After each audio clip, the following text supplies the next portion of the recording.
코로나로 어려운 시기에 함께 예배로 연결되시는 모든 성도님들을 주님의 이름으로 축복합니다.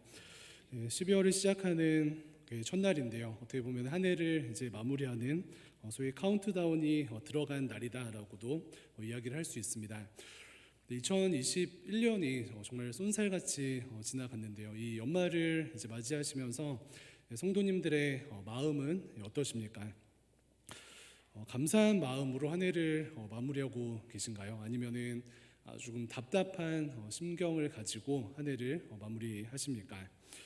고립된 삶을 살고 계신 것 같습니까? 아니면은 잘 연결되셔서 어떤 은혜를 누리고 계십니까?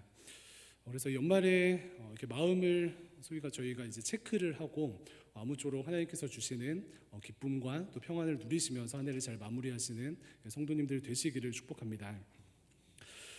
한 심리학자가 우리가 살아가면서 행복을 느끼는 여러 가지 요인이 있는데 인간의 모습 가운데 행복을 느끼는 가장 큰 요인 중에 하나는 우리의 삶 가운데 친밀감이 있는가에 대한 여부에 따라서 행복이 정해진다라고 이야기를 하였습니다.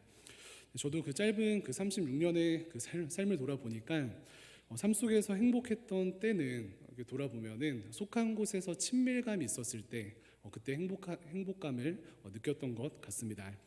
그래서 고등학교 때나 대학교 때에 함께 지내는 친구들과 친밀감이 있을 때 행복했던 것 같고요.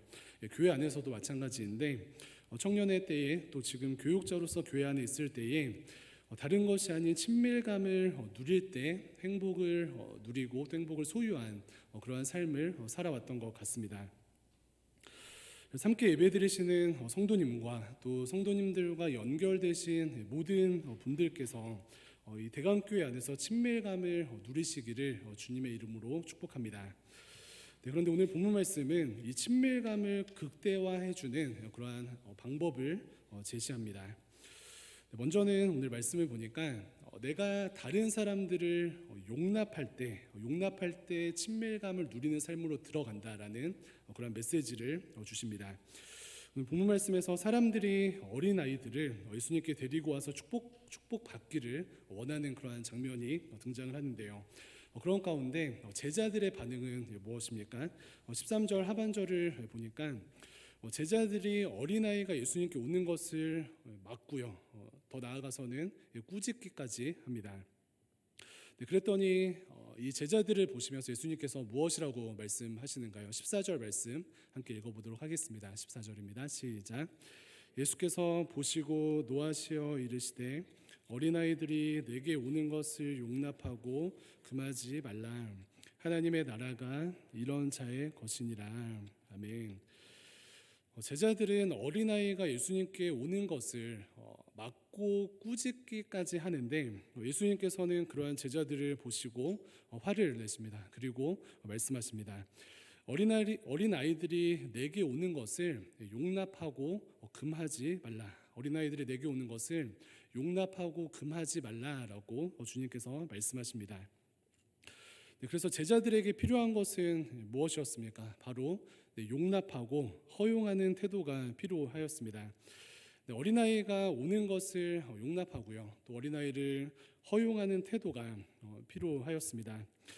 반대로 어린아이가 오지 못하게 하고 심지어 화를 내는 상황에서는 본문 말씀을 저희가 그 본문 말씀 속으로 들어가 보면은 이 무리 속에 있는 것은 긴장이라는 것이 있습니다. 무리 속에 어떠한 친밀감과 또 친밀감으로 인한 행복보다는 이러한 제자들의 태도로 인한 어떤 긴장이 이 무리 가운데 있는 것을 저희는 말씀을 통해서 알 수가 있습니다. 그래서 친밀감을 누리기 위해서 성도들에게 필요한 것은요, 바로 용납이라는 그러한 마음입니다. 그런데 특별히 무엇을 용납합니까? 오늘 본문 말씀 가운데 어른들이 어린아이를 용납하듯이 주변의 소위 연약함을 용납하는 그러한 태도를 갖는 것이 성도의 능력이 되는 줄로 믿습니다. 그래서 이 용납의 은혜가 우리 개인의 심령과 또 가정과 또 교회 공동체와 또 여러분들이 계신 일터와 모든 곳에 충만하게 임하시기를 주님의 이름으로 축복합니다. 바로 용납이 열쇠가 되기 때문입니다. 그래서 교회에서 옆에 있는 집사님, 권사님의 소위 어린아이 같은 모습을 보시면서 용납하시는 것이고요. 그리고 앞에 있는 이준희 목사의 어린아이 같은 모습을 보시면서 용납하시는 것입니다. 또 코로나 가운데 가정에서 밥만 축내는 어린아이 같은 자녀들을 보시면서 용납을 하시는 것이고요. 가정에서 눈치 없고 분위기 파악 못하는 어린아이 같은 남편, 아내를 용납하시는 것입니다. 그러면은 그 어떤 무리 속에 또 내가 속한 곳에 남아있던 이 긴장이라는 팽팽한 이 선은 끊어지게 되고요. 하나님께서 예비하신 친밀감의 은혜가 우리의 속한 모든 곳에 남김없이 임할 줄로 믿습니다. 그래서 특별히 그 교회 안에서 이 용납의 은혜가 부어지기를 개인적으로 너무나도 소망하는데요. 청년 복음화율 2%의 시대에 저는 이런 생각을 종종 해봅니다. 교회를 떠나가는 많은 청년과 또 청소년들이 소위 교회 안에서 이 용납을 경험하지 못해서 이 교회 공동체를 또 하나님의 품을 떠나는 것이 아닌가라는 그러한 진단을 해봅니다. 청소년의 때에 또 청년의 때에 목사나 교회가 제시하는 그 틀에 들어가서 교회나 목사가 제시하는 그 소위 그 틀 안에서 살아남아야지만 교회 학교를 통과하고 청년부까지 남게 되고요. 또 소위 교회에서도 교회에서 제시하는 그 틀 안에 들어가야만 이 치열한 청년의 때를 통과하여서 장년부에 남게 되는 것은 아닌가라는 그러한 생각이 드는 것입니다. 저는 그 자주 나눴듯이 예전에 신앙 좋은 학생들이 이제 막 이렇게 담배를 피기 시작하면은 그 학생들은 되게 좀 엄청 혼내는데 담배 피는 학생들이 교회 와서 담배를 피면은 담배 핀 화장실 막 청소도 해주고 그 눈치 주지 않으려고 용납해 주려고 나름대로 애썼던 것 같습니다. 저 때는 그 원목중 친구들이 담배 살 곳이 없어서 전농동까지 가서 막 담배를 사왔는데 친구들한테 너네는 요즘 어디서 담배를 사냐라고 이제 그 경로를 또 파악하기도 하고 많은 노력을 했던 것 같은데요. 청년 복음화율 2%의 시대에 많은 청년들이 교회를 떠나면서 뒤에서 이야기하는 것이 교회 가면 목사님 이거 못 하잖아요. 교회 가면은 이거를 꼭 해야 되잖아요. 라는 어떠한 틀에 갇힌 외침을 하게 되는 것을 듣습니다. 그런데 그 이 외침이 무엇인가 생각을 해보면은 그 어떠한 그 외침과 불평 속에 있는 그 뿌리 깊은 곳에는 교회에는 용납이 없잖아요. 라는 그러한 말이 아닌가라는 그러한 생각이 드는 것입니다. 그래서 무엇을 해야만 용납받고 또 무엇을 하지 않아야 용납받는 그러한 삶 가운데 어려움을 느끼는 것입니다. 그래서 교회의 어떠한 그 적극적인 그 태도가 필요한 것을 정말 뼈저리게 느끼는데요. 그래서 어떤 청년들이 죄지어서 눈치 보여서 교회 못 갑니다라고 이야기를 할 때에 그러면은 그 죄지어서 교회 못 오고 하나님과 분리되는 것이 중요하냐? 차라리 교회 와서 적극적으로 죄를 짓고 교회 와서 자유로운 삶을 살아라라고 초청을 하고 싶습니다. 그래서 요즘 청년들이 그 타투를 많이 하거든요. 문신보다는 조금 이제 다른 종류의 타투라는 것이 있는데, 그래서 요즘 다시 타투가 막 신학적으로 옳으냐, 뭐 괜찮냐 그런 의견들이 있지만, 어쨌든 타투를 해오면은 멋있다고 박수를 쳐주려고 최대한 하고 있습니다. 그리고 당회나 이제 노회에서 허락을 해주시면은 나중에 여기 손목 쪽에 십자가 작게 타투를 해도 좋지 않을까라는 생각을 하는데 안 될 것 같아서 취소하도록 하겠습니다. 그래서 그 어린아이를 그 용납하고 또 어린아이와 같은 어떤 주변의 그 지체들을 용납하는 것이 친밀감을 회복하는 열쇠가 된다라는 그런 메시지를 오늘 본문 말씀을 통해서 알 수가 있습니다. 그래서 어린아이를 용납하고 또 어린아이와 같은 지체들을 용납하는 그러한 사랑의 태도를 회복하시는 모든 성도님들 되시기를 주님의 이름으로 축복을 드립니다. 특별히 용납하다라는 이 단어 가운데 그 원뜻을 살펴보니까요, 이 용납하다라는 단어는 그냥 두다라는 뜻을 가지고 있습니다. 무엇입니까? 용납하는 것은 그냥 두는 것입니다.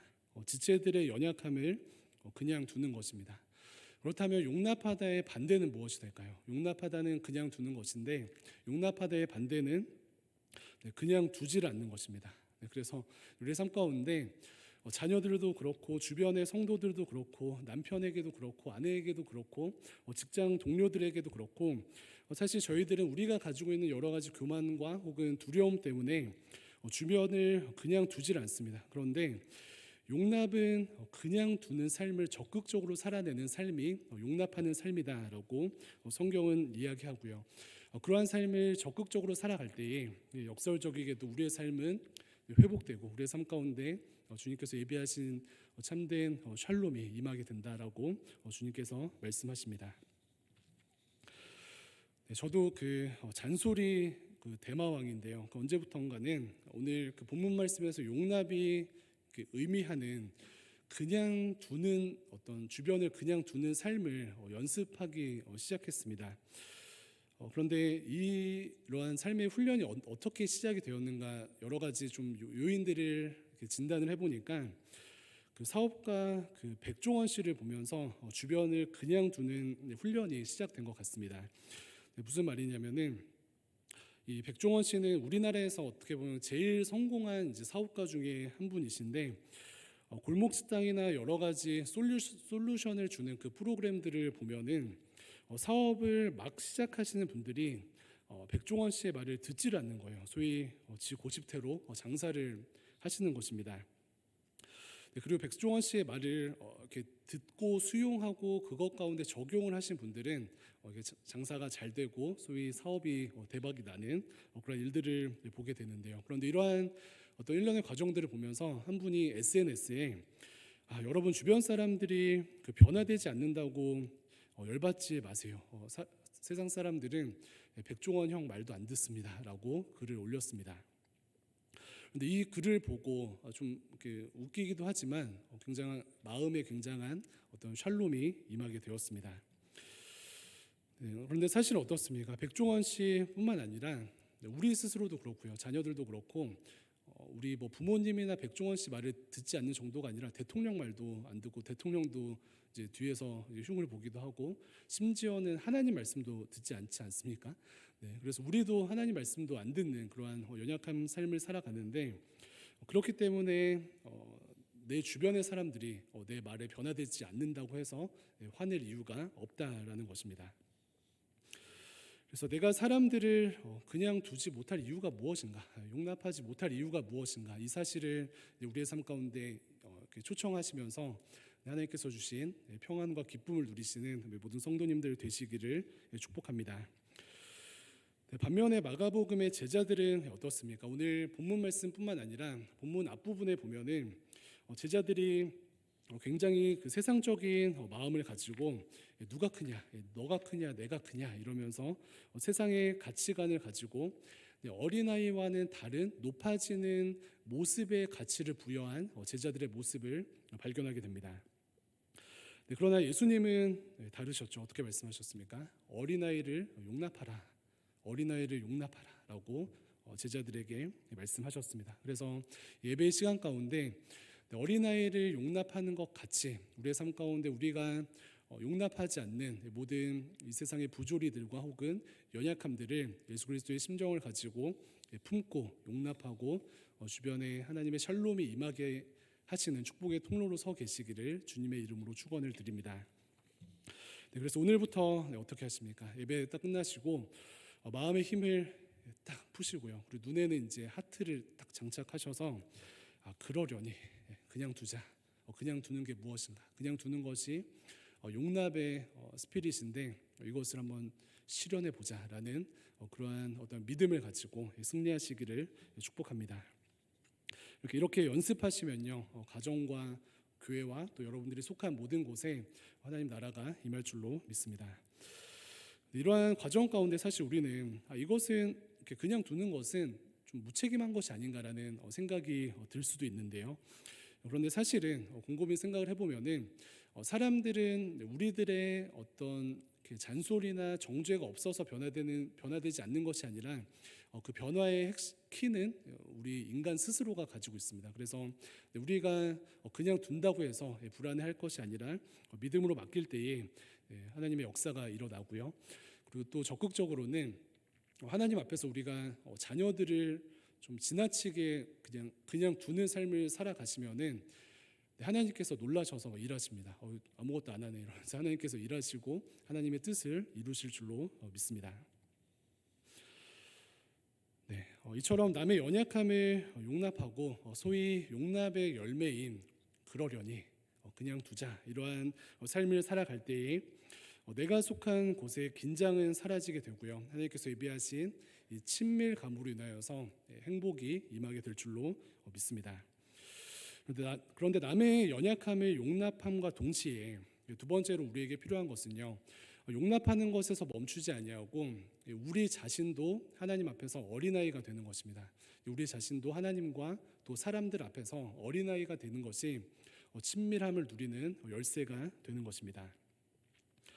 예수님께서는 어린아이를 용납하지 않는 제자들에게 우리 모두는 사실 어린아이와 같은 모습으로 하나님 앞에 서야 하고 어린아이와 같은 모습으로 지체들 앞에 살아가야 한다라고 말씀하셨습니다. 그래서 남을 용납하는 것에서 멈추지 않고 한 걸음 더 나아가서 내가 어린아이와 같이 하나님 앞에서 뛰놀고 어린아이와 같은 심령을 가지고 살아갈 때에 우리는 참된 행복을 누리게 되고요. 그 친밀감 속에 하나님께서 예비하신 은혜들을 남김없이 누릴 줄로 믿습니다. 그래서 오늘부터 우리 모두가 이제 그 한 살 나이를 먹는 것을 한 달 앞두고 있지만 이렇게 역행해가지고 어린아이 되기를 선택하는 이 은혜가 대강교회에 임하기를 간절히 소망합니다. 그런데 본문이 말하는 어린아이의 특징은 무엇이냐면요, 여러 가지가 있는데 본문에서 누가복음 9장 10장을 통과하면서 어린아이의 특징을 이야기하는 것 중에 하나는 나의 힘이 없는 자가 어린아이와 같다라고 진단하고 있습니다. 어떤 자입니까? 내 힘이 없는 자, 나의 힘이 없고 연약한 자로 서 있는 사람이 어린아이와 같다라고 진단을 합니다.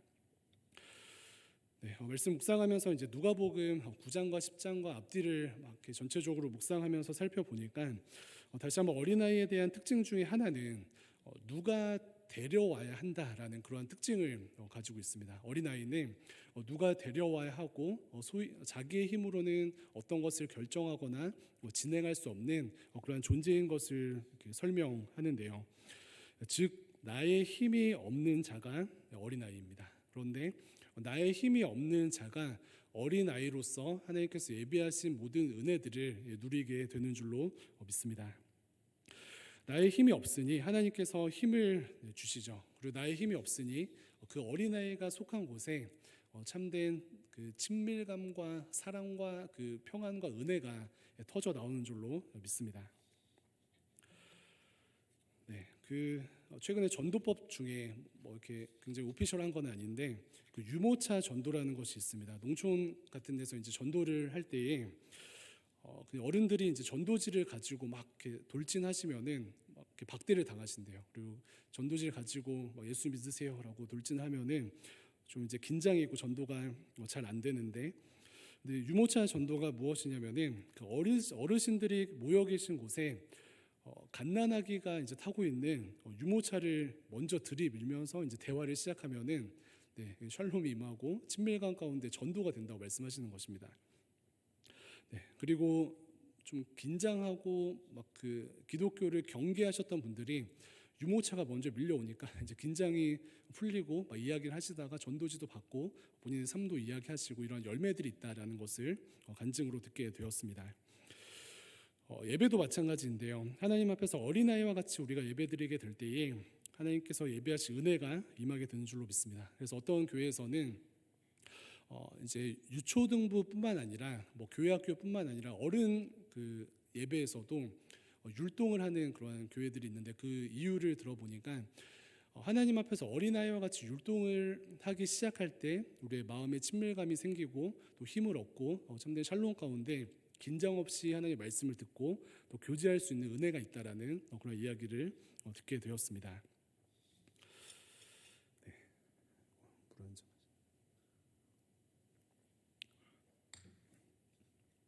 그래서 어린아이와 같이 되는 것이 참된 능력이 있다라는 말씀입니다. 저는 이제 다들 아시겠지만 그 연예인 분들 중에 유재석 씨를 굉장히 좋아해서 설교 때 자주 언급을 해가지고 이제 사람들이 뭐 친분이 있냐라고 물어보실 정도로 굉장히 팬인데요. 그래서 나는 그분의 삶을 연구하는 목사인가라는 이제 좀 사명감도 생기고 그분을 위해서 기도도 하고 있습니다. 그런데 한 예능 전문가가 이 유재석 씨가 그 가장 인기가 있었던 전성기가 있었고 또 그 전성기에서 내려오던 어떤 그런 좀 내리막길의 때가 있었는데 이 가장 인기 있던 전성기에서 내려왔던 그 순간이 언제인가 분석을 해보니까 역설적이게도 이 유재석 씨에게 세상적인 가장 강한 힘이 생겼을 때 유재석 씨의 전성기가 끝나지 않았나라고 진단을 하셨습니다. 지금 물론 지금도 엄청 인기를 누리고 계시지만요.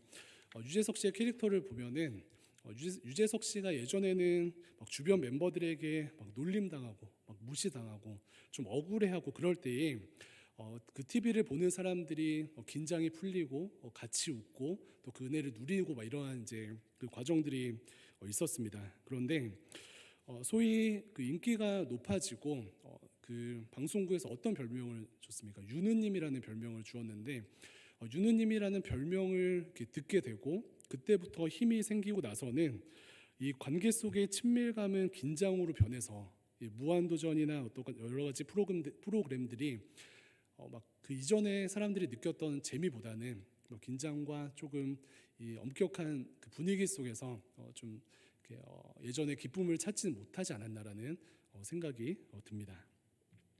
그래서 이 분석을 생각하면서 이제 그래도 가끔 이제 유재석 씨가 되게 성격이 좋으시니까 막 게스트들에게 막 당하시고 놀림 당하시고 이럴 때가 가끔 있거든요. 그럴 때마다 제가 막 은혜를 받습니다. 이것이 진짜 기쁨을 주는 능력이 되는데 그 모습을 회복하시는가라는 생각이 들면서 기쁨이 되는 것 같습니다. 그런데 이것이 무엇입니까? 내 힘이 없는 어린아이와 같은 자를 통해서 하나님께서 주변에 샬롬을 주신다라는 은혜의 말씀인 줄로 믿습니다. 그래서 아무쪼록 이러한 은혜가 여기 계신 어린아이와 같이 살아가시기로 하나님 앞에서 또 지체들 앞에서 어린아이와 같이 정말 힘을 빼고 살아가시는 삶을 선택하시는 여러분들을 통하여서 은혜가 흘러가기를 간절히 소망합니다. 특별히 대관교회 공동찬에서 우리 모두가 어린아이와 같은 힘없는 모습으로 살아가면 좋겠습니다. 그래서 지금처럼 그냥 교회만 오면 행복하고 교회만 오면 편하고 교회만 오면 즐겁고 교회만 오면 반갑고 이러한 은혜가 우리 모두에게 임했으면 좋겠습니다. 반대는 무엇입니까? 교회 틀대로 외식하거나 세상의 가치대로 서로를 판단하고 긴장하면서 사는 것이 세상의 메시지인 줄로 믿습니다. 그래서 다락방 모임도 끝나가지만요. 이제 묵상 나눔을 할 때에도 그러한 모습으로 힘없는 모습으로 서로 나눔을 하면 좋을 것 같고요. 또 봉사를 할 때도 다들 사랑으로 해주시지만 우리가 막 힘을 넣어서 막 긴장을 가지고 하는 것도 중요하지만 그리스도의 사랑 앞에 어린아이 같은 모습으로 힘을 빼고 연약한 모습으로 함께 봉사하게 되면은 그 공동체 가운데 은혜가 흘러갈 줄로 믿습니다.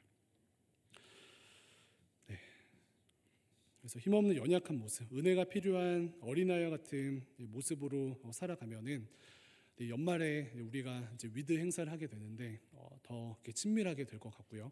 또 힘없는 모습으로 서게 되면은 더욱 더 사랑하고 이렇게 세상과는 다른 정말 참된 은혜가 또 샬롬이 임하게 될 줄로 믿습니다.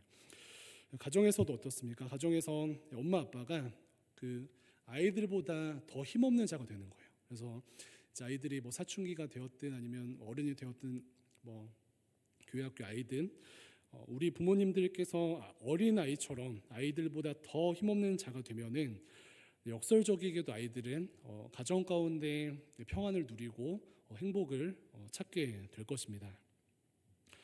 그래서 하나님께서 저에게도 요즘 이러한 메시지를 주셔서 되게 편한 마음으로 제가 투정을 막 부리면서 다닙니다. 그래서 무슨 투정 목사가 아닌가 할 정도로 청년들 만나면은 야, 힘들어 죽겠다. 야, 목사는 힘들다. 목사의 삶은 아니야. 이러면서 새벽기도도 힘들고 새벽기도도 감사하지만 힘들고 뭐 이렇게 막 투정을 부립니다. 그럼 애들이 되게 은혜 받는 건지 상처 받는 건지 모르겠는데 이런 모습으로 갈 때 좀 긴장이 풀리는 것 같아요. 그런데 그렇지 않고 막 각을 딱 잡고 제가 막 뭐 해야 된다라고 할 때는 이것이 소위 튕겨져 나오고 은혜가 이렇게 절감되는 그러한 좀 느낌을 받습니다. 그래서 우리가 어린아이처럼 힘없는 자가 되면요 역설적이게도 하나님께서 힘을 주실 것 같아요. 그래서 힘없는 자로 내가 그 자리에 가운데 서 있으면은 우리 스스로 힘이 이제 주어질 것 같고요. 우리 가정 안에서 내가 힘없는 자로 있으면은 우리 가정이 역설적이게도 힘이 날 줄로 믿습니다. 예전에 그 다음 세대의 사역자 분께서 하셨던 말이 기억이 남는데요. 다음 세대의 그 교육자들에게 말씀하시기를 다음 세대를 담당하는 목사들이 그 소위 사람들에게 존경받는 순간 사역은 끝이 난다라고 말씀하셨습니다. 그래서 이게 무슨 말인가라고 고민을 했었는데 존경받는 자가 아닌 같이 밥 먹는 목사, 그리고 존경받는 자가 아닌 같이 욕하고 같이 눈물 흘리는 목사, 그리고 존경받는 자가 아닌 같이 웃고 즐거워하는 목사가 되어야 진짜 사역자가 될 수 있다라고 이야기를 하셨습니다. 그 이야기를 듣고 굉장히 도전을 받았습니다. 그래서 우리 모두도 참 존경받고 서로 이제 존중해 주는 것도 너무나도 중요하지만 특히 연말을 시작으로 모두가 힘없는 어린아이와 같은 모습으로 오히려 주변에 나를 통해서 힘을 전달해 주는 모든 성도님들 되시기를 축복합니다. 그러면 저희도 살고요, 자녀들도 살고 교회도 살고 우리를 통하여서 은혜가 흘러갈 줄로 믿습니다. 말씀 정리하도록 하겠습니다. 세상은 계속해서 이야기합니다. 무엇을 이야기합니까? 성숙해라, 어른스러워져라라고 말합니다. 그리고 어른스럽지 않은 모습은 고치고 너를 포함하여서 다른 사람들의 어른스럽지 않은 모습은 정죄해라라고 말합니다. 그런데 예수님은 제자들과 달리 어린아이들을 귀찮아하지 않으시고 어린아이들을 용납하고 사랑하셨습니다. 그래서 우리도 주변의 약함을 용납할 뿐만 아니라 우리 자신의 약함도 용납할 뿐만 아니라 하나님과 사람 앞에서 내가 스스로 힘없는 어린아이가 되어서 주변에 그 축복의 통로가 되시고 이 연말에 다른 것이 아닌 여러분들이 속하신 모든 곳에 하나님께서 예비하신 친밀감으로 가득 차서 나 때문에 주변이 행복해지고 나도 행복하고 교회도 행복하고 이러한 은혜의 출발이 되시는 모든 성도님들 되시기를 주님의 이름으로 축복드립니다. 이렇게 기도하겠습니다.